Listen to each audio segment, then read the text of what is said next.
Voilà, nous sommes maintenant en compagnie de Mathieu Bock-Côté qui va nous parler de la Saint-Jean-Baptiste. Mathieu, bonjour. Bonjour. Alors, écoutez, quelques petits chiffres avant de vous laisser le spotlight, les projecteurs. Mm-hmm. La fête de la Saint-Jean-Baptiste a été déclarée fête nationale du Québec en 77. Mais c'est beaucoup plus vieux que ça, parce qu'en 1834, lors de la création de la Société Saint-Jean-Baptiste, ça a été décrété la fête nationale des Canadiens français.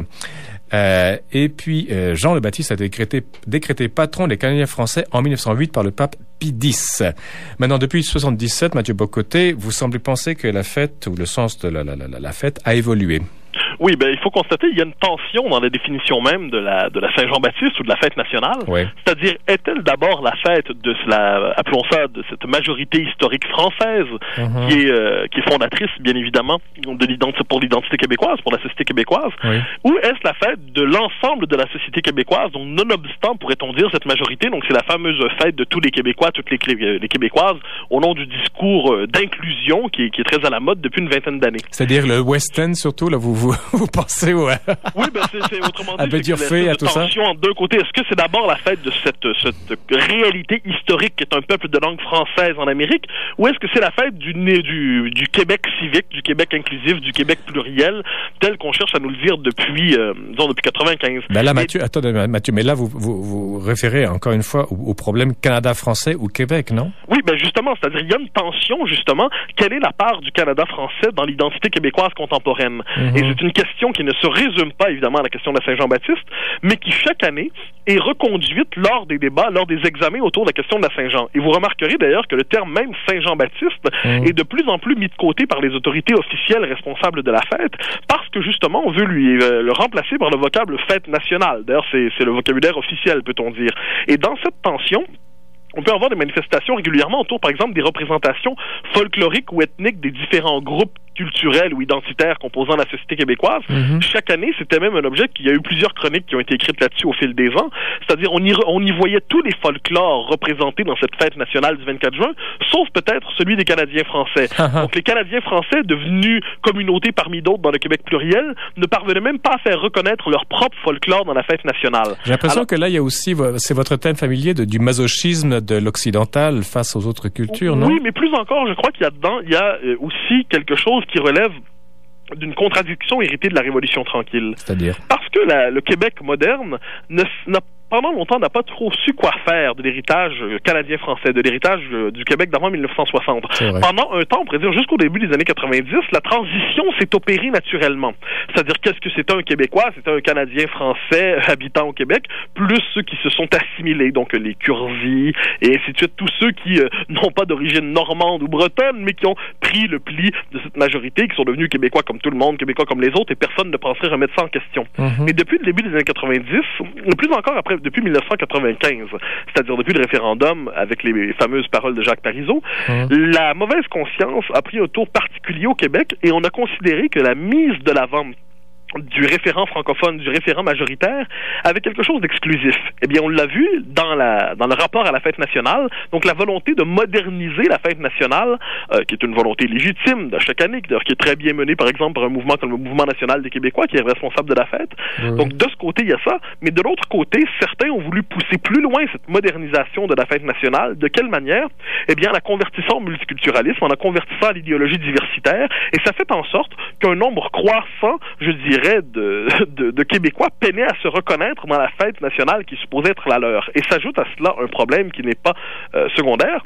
Lorsqu'on décide d'affranchir la fête nationale de la majorité historique française, eh bien, elle laisse se poser tôt ou tard la question de la présence des différentes langues dans les représentations de la fête nationale. Et on l'a vu l'an passé, on le voyait venir depuis quelques années, mais c'est la place de l'anglais à la fête nationale. Est-ce que le français est une langue fondatrice, officielle, et je dirais la seule langue officielle du Québec, et celle qui doit être célébrée à la manière d'un marqueur fort de l'identité nationale lors de la fête nationale, ou est-ce qu'on doit accepter une ouverture progressive à l'anglais et ainsi de suite dans la fête nationale? Ça rappelle un petit peu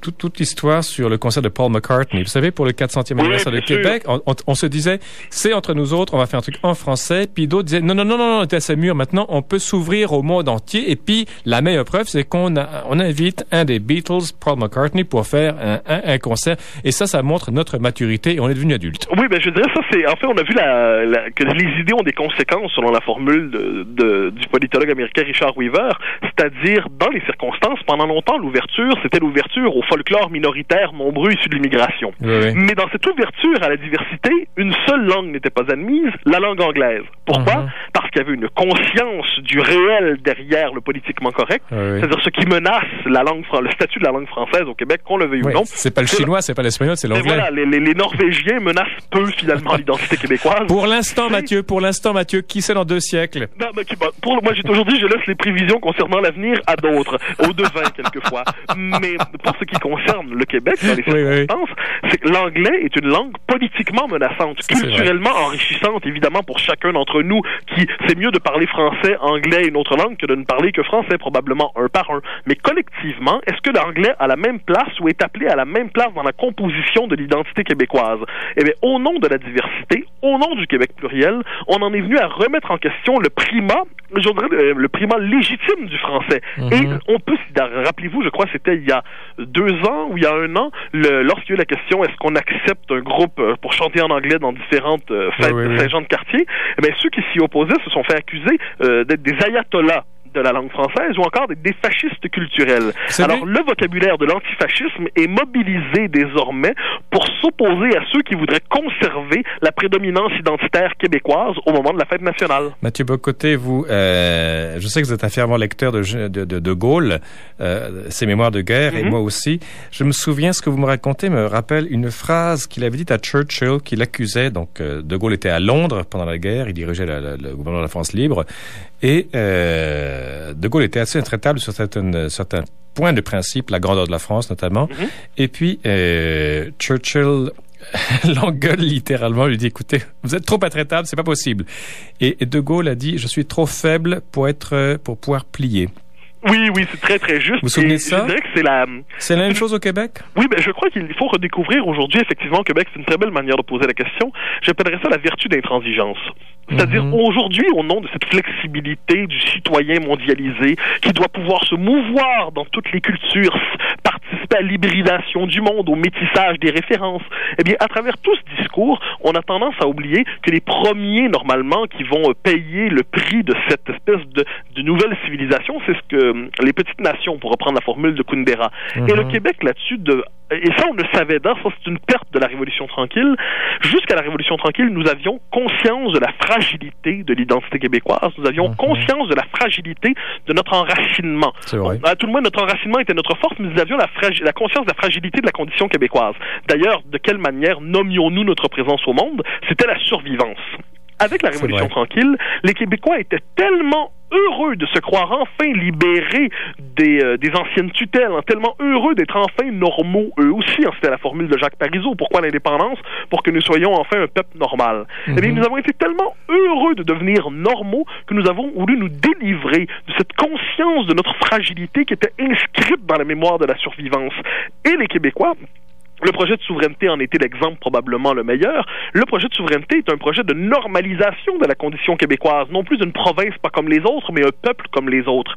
Ce que nous redécouvrons aujourd'hui, après l'échec de l'indépendance, parce qu'il faut bien reconnaître l'échec de ce projet mené à 2 reprises dans le cadre de la Révolution tranquille et ses suites, mais nous redécouvrons, je dirais, cette conscience, nous le redécouvrons à tâtons, parce que c'est difficile d'accepter le fait qu'on a raté un projet aussi important que l'indépendance.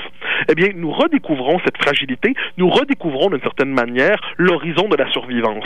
Je dirais qu'il n'y a aucune raison de se réjouir de cela, mais aucune. Mais il n'y a aucune raison non plus de faire l'économie du réel. Et je dirais que si nous voulons un jour nous affranchir un peu de la condition de la survivance, d'abord devrait-on être capable aujourd'hui de l'assumer à nouveau, quitte justement à trouver un nouveau chemin pour s'en sortir. Surtout que démographiquement, on commence à perdre du terrain, donc la réflexion est plus urgente que jamais. Ben voilà, ça c'est l'interdit de la pensée politique québécoise.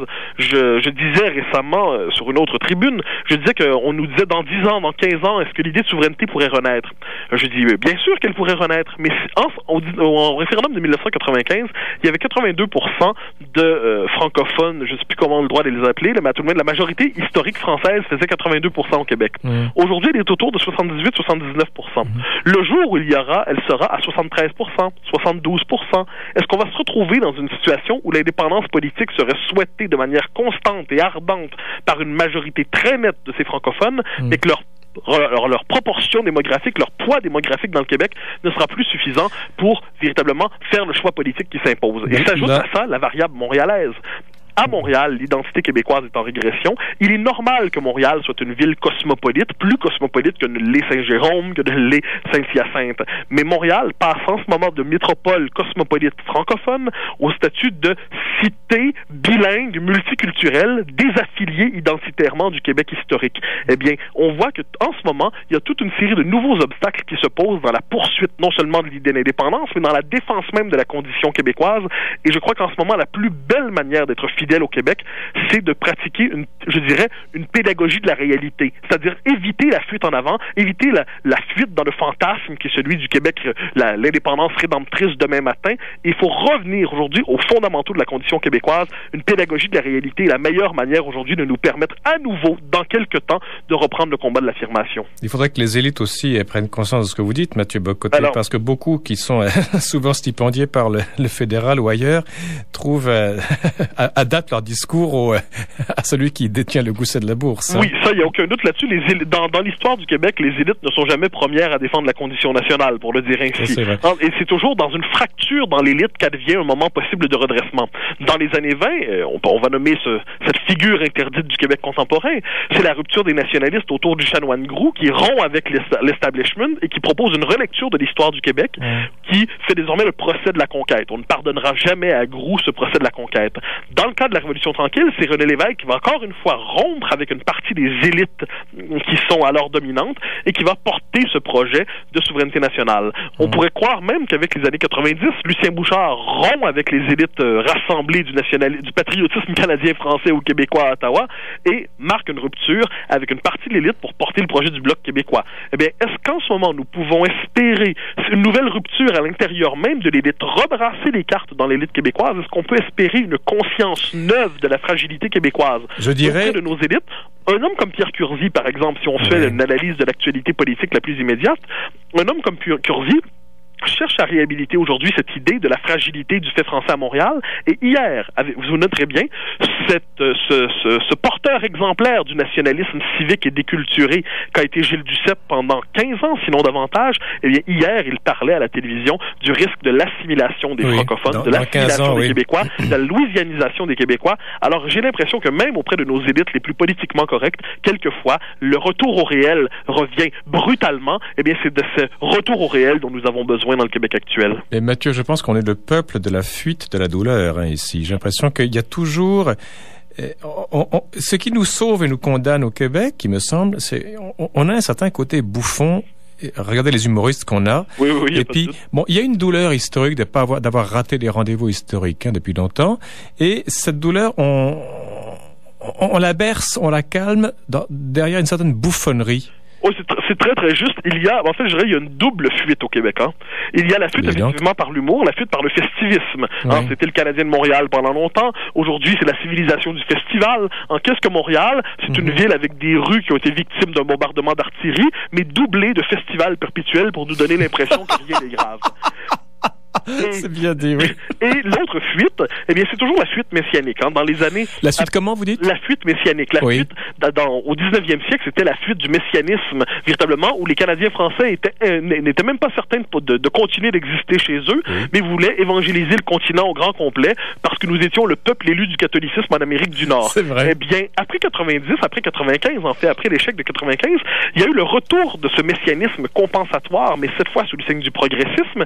C'était pas porté par les souverainistes, encore une fois, qui servent bien mal le peuple qu'ils prétendent vouloir libérer. Et alors là, on a vu au nom de l'écologisme, de la mondialisation, de la diversité, la souveraineté n'avait de sens que parce qu'elle s'inscrivait dans la nouvelle civilisation mondialisée, mais n'allait surtout pas mobiliser les vieux arguments qui parlaient de la protection d'une identité, d'une culture, de la défense, d'être maître chez soi. Ça, c'était vieux jeu. Mais le souverainisme a participé à cette fuite en avant, ce délire fantasmatique. Eh bien, ça, on l'a vu de toutes les figures. Le citoyen du monde, l'écologisme, toutes les nouvelles religions politiques disponibles trouvaient preneur au Québec parce que c'était une manière d'échapper à cette condition quelquefois tragique qu'est la condition québécoise. Mathieu Bock-Côté, vous dites beaucoup de choses en quelques secondes. Je vais juste sortir je fais un genre de, comment dire en anglais, cherry picking. On va, vous parlez de festival, vous parlez de diversité. Il y a un truc qui me frappe depuis quelques années, c'est que les défilés de la fierté gay, par exemple, début août, je pense, attirent plus de monde que la fête de la Saint-Jean-Baptiste. Oui. Bon, on peut être pour la diversité, je veux bien, j'ai rien contre, mais en même temps, ça dit quoi d'un peuple, ça? Ben, je dirais que ça, c'est une très bonne question. C'est qu'aujourd'hui, l'identité nationale n'est plus à la mode. Mais les identités, on pourrait dire sexuelles ou les identités culturelles minoritaires, sont véritablement à la mode, d'autant plus qu'elles sont portées par une logique de marchandisation.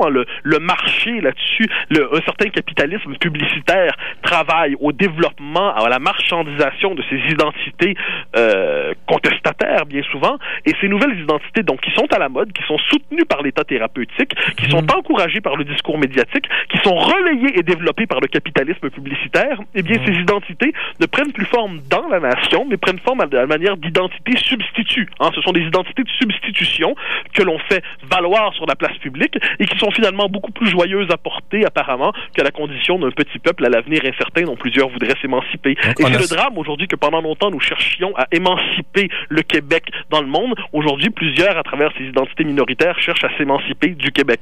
D'ailleurs, on parle de nation gay, par exemple. Oui, la Queer Nation. On dit nation, donc on prend un vocabulaire politique. Bon, il a fallu qu'il y ait des luttes politiques pour les homosexuels, ça c'est normal. Mais à un moment donné, on a débordé, on est en train de siphonner tout l'arsenal conceptuel de la science politique dans des réalités qui, elles, sont peut-être moins politisable. Très, très juste. Ça, c'est véritablement l'héritage des années 70, c'est-à-dire cette politisation des revendications identitaires ou culturelles ou sexuelles venant des marges de la société. Donc, véritablement, il y a eu une disqualification des vieilles institutions, on pourrait dire, qui étaient au cœur, donc, de la famille à la nation, à l'école, à l'armée, et ainsi de suite. Et de l'autre côté, le vocabulaire de l'émancipation et de la démocratie a été, donc, c'est même la référence à la nation, qui est une référence fondatrice de pouvoir politique, ont été récupérés par les mouvements sociaux identitaires qui sortent de la culture des années 70 et c'est le drame là-dessus, plutôt que de porter une demande d'égalité des droits démocratiques, qui est une demande tout à fait légitime en toutes circonstances, eh bien, c'est plutôt une logique de désaffiliation qui se porte. Donc, désormais, j'arrive dans l'espace public à partir de mon identité singulière, qu'elle soit gay, femme, homme ou hétéro ou ainsi de suite, et on assiste à un éclatement de l'espace public, un éclatement de l'identitaire, même un éclatement de la collectivité, et voilà pourquoi nos sociétés ont de moins en moins l'air de cité, de plus en plus l'air de bazar. Donc, on pourra dorénavant être homo-végétaro-québécois, hétéro, pluto, crypto-québécois.